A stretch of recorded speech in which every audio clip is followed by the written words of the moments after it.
Book 208. Good morning, good morning. Welcome back to Morning Motivation with Matthew Daniels, and today I'm going to tell you guys about Aristotle and the plagiarism of Egyptian texts. That's right, Aristotle and the plagiarism of Egyptian texts. But what is Matthew Daniels talking about? A long time ago, in an area of the earth that was once called Stagira, a Greek man named Aristotle was born. According to the history told, it is primarily from the teachings of this man that the West has built their foundation of intellectual thinking on multiple topics. It is said that Aristotle wrote hundreds of books on many different subjects. Subjects like natural science, philosophy, linguistics, economics, politics, psychology, and the arts. He was the founder of a school of philosophy in Athens, and it is said that he learned directly under the famed Plato. He was even the personal tutor of the man called Alexander the Great. Indeed, Aristotle was a multi-genius, and his written works have changed the world. The events of his life, however, have not been given to us without lies and distortion. When this man lived, one of my ancestors also lived in Athens, and they even attended the same school under Plato as he did. And my ancestors have passed down the real secret of his genius directly to me. I was told that Aristotle did in fact learn at the academy, which was founded by Plato, but the things that he learned was not in any form inventions of Greek thought. In fact, all of the Greek philosophy, science, and higher knowledge was learned from the Egyptians. All Greek men, in order to be deemed a scholar of any subject, had to first travel to Egypt and study under their priests and scribes for several decades before they were considered to be learned men.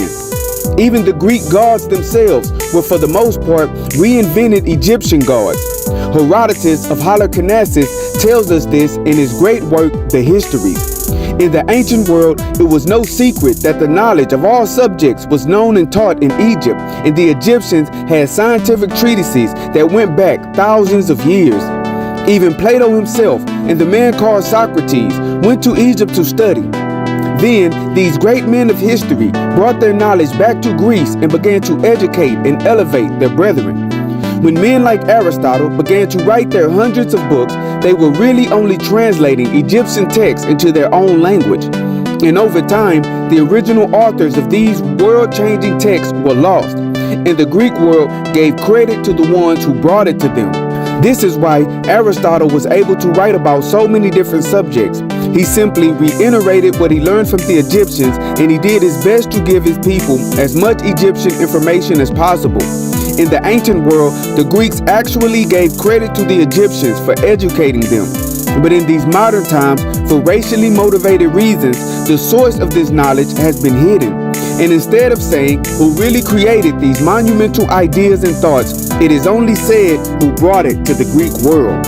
And so, the morning motivation of today is Aristotle and the plagiarism of Egyptian texts. Have you ever been in a situation where you put your heart and soul into a particular project?